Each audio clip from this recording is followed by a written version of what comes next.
Umupo na bilang bagong project manager ng Project Tabang si Brahim Lacua, kapalit ni Abubakar Idris. Ang PPP story mula kay Geneza Garcia.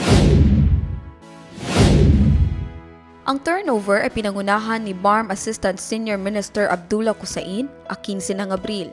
Nangako naman ang bagong project manager na ipagpapatuloy nito ang momentum at operational efforts ng Project Management Office, partikular sa paghahatid ng maagap at impactful services sa komunidad kabilang na ang Bangsamoro, sa labas ng core territory ng rehiyon.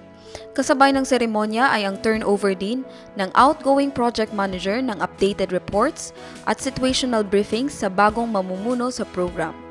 Magsisilbi naman si Idris bilang Deputy Project Manager ng programa. Geneza Garcia, iMinds, Philippines.